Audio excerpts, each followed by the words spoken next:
Olá, seja bem-vindo ao nosso curso de Contabilidade Comercial Fácil, da Explica no Quadro. Muito bem, nessa primeira unidade a gente vai fazer uma abordagem geral sobre a contabilidade. A gente vai falar um pouquinho sobre o balanço patrimonial, o patrimônio, escrituração contábil e, claro, noções de débito e crédito.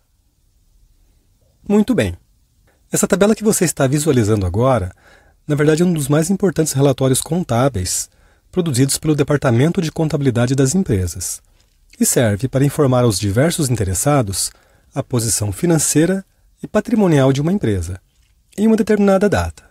Sim, muitas vezes ocupa apenas uma folha de papel. Claro que este aqui é só um exemplo didático, mas poderia muito bem ser o balanço real de uma empresa de pequeno porte. Existem outros relatórios contábeis também muito importantes para se fazer uma análise da situação da empresa, mas o balanço patrimonial acaba sendo uma das principais fontes de informação. A propósito, falamos em relatórios contábeis, mas podemos também falar em demonstrações contábeis ou ainda demonstrações financeiras. Bem, o balanço patrimonial procura demonstrar como está distribuído e como está avaliado o patrimônio da empresa. E como patrimônio, podemos entender o conjunto de bens, direitos e obrigações de uma entidade. Vamos lá. Como bens, podemos entender tudo aquilo que a empresa possui e que de alguma forma é utilizado nas suas atividades. Temos os bens tangíveis, que em regra podemos tocar, como dinheiro, mercadorias, móveis, veículos, como também temos os bens intangíveis, não podemos tocar, como softwares e marcas de propriedade da empresa.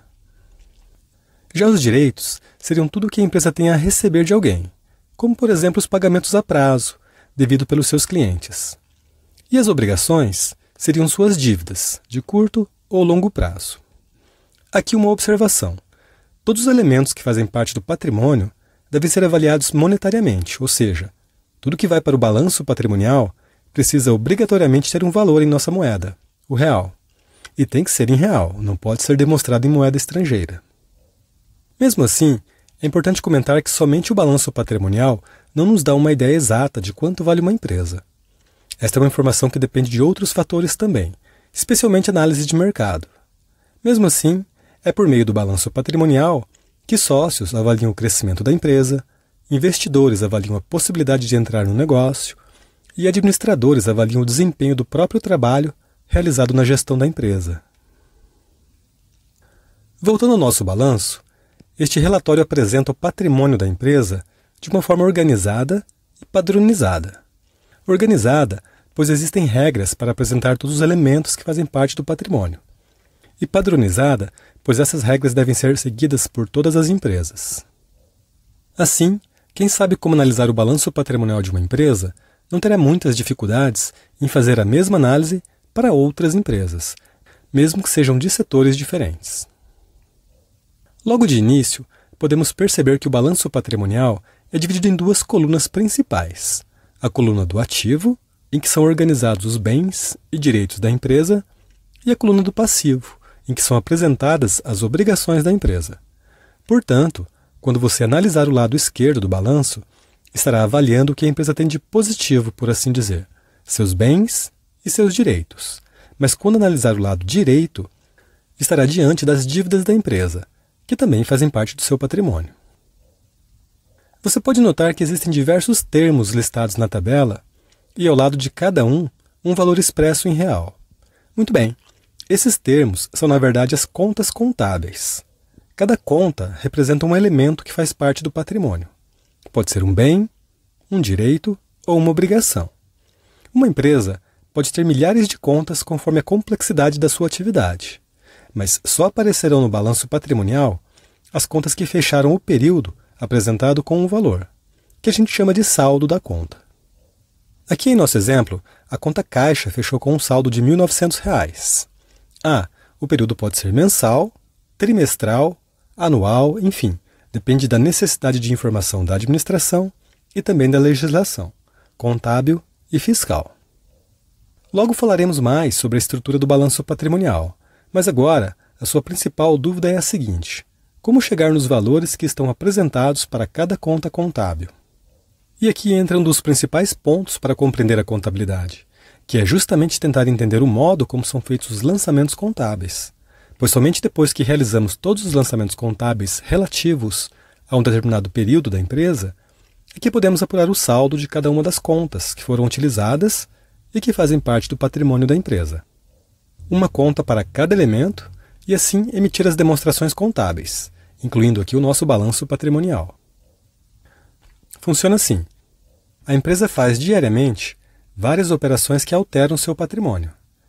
Se a gente imaginar uma empresa comercial, por exemplo, podemos considerar como operações que alteram o patrimônio as compras de mercadorias para serem revendidas, os pagamentos de impostos, pagamentos de fornecedores, pagamentos de funcionários, compra de móveis, pagamento de diversas despesas como água, luz, telefone, enfim. Todas essas movimentações alteram o patrimônio da empresa e precisam ser registradas de uma forma padronizada, que seja aceita e conhecida por todos. Assim, a contabilidade utiliza uma técnica chamada escrituração contábil, que são os lançamentos no livro diário, e ao final atribui um valor de saldo para cada conta em um determinado período. Muito bem, para compreender os lançamentos contábeis, que são os registros das alterações que ocorrem no patrimônio, nós precisamos conhecer melhor as contas contábeis, especialmente como são classificadas, e, claro, o funcionamento delas conforme essa classificação. Existem centenas de contas que a empresa pode utilizar para fazer o registro das suas atividades. Essas contas estão relacionadas em um documento chamado Plano de Contas. Sempre que alguém começa a trabalhar no setor contábil de uma empresa, deve, em primeiro lugar, procurar conhecer o plano de contas da empresa, pois nem sempre essa relação de contas é a mesma, podendo ter alterações de empresa para empresa. Afinal, as empresas, mesmo que sejam do mesmo ramo, podem fazer operações diferentes, como vendas para o exterior, por exemplo. E nesse caso, claro, terão planos de contas diferentes também. Em seguida, você precisa saber que os lançamentos contábeis, que são realizados para se registrar as movimentações no patrimônio, são registrados em um livro chamado livro diário. Assim, no livro diário, temos o registro de todas as movimentações que ocorreram no patrimônio em um determinado período, conforme as contas utilizadas e organizado por data de lançamento.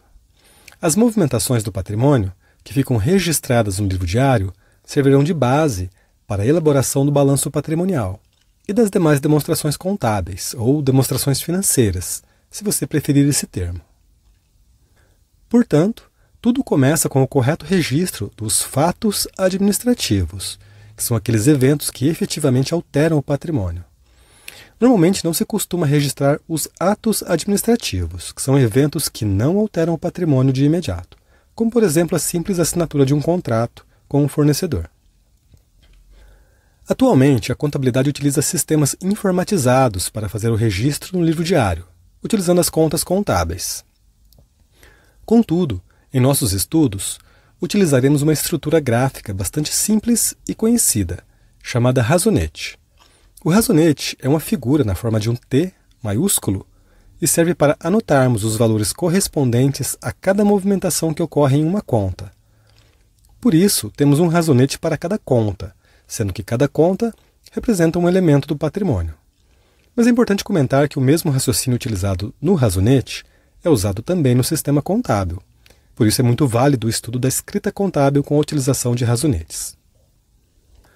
Portanto, cada conta contábil será representada por um único razonete. Se a empresa utiliza 200 contas para registrar os acontecimentos que alteram seu patrimônio, teremos também 200 razonetes para fazer os registros. Muito bem, provavelmente a conta mais utilizada por todas as empresas seja a conta caixa, utilizada para controlar as entradas e saídas de dinheiro na empresa. Nós estamos falando aqui do dinheiro que está no banco. Para esse valor, há uma outra conta, chamada de forma genérica de banco conta movimento. A conta caixa registra o dinheiro em espécie que normalmente fica guardado no setor administrativo e financeiro da empresa e que é utilizado para pequenos pagamentos do dia a dia. Assim, temos aqui o razonete e a indicação do nome da conta logo acima do desenho. Podemos fazer anotações de valores nos dois lados do gráfico, lado esquerdo ou lado direito. De forma geral, o lado indica se o saldo da conta está aumentando ou diminuindo. Em nosso exemplo, o lado a ser utilizado indica se está entrando ou saindo dinheiro da empresa. Deu para perceber que uma conta reflete o que acontece com um elemento do patrimônio? Aqui uma observação importante. Utilizamos uma conta para cada elemento que faz parte do patrimônio da empresa. Contudo, elementos semelhantes podem ser agrupados em uma mesma conta. Por exemplo, na conta móveis, podemos controlar as aquisições e baixas dos diversos tipos de bens imobiliários da empresa. Mesas, cadeiras, estantes, prateleiras, enfim. Não precisamos ter uma conta para cada item aqui citado. O mesmo ocorre com outras contas, como veículos e equipamentos de informática.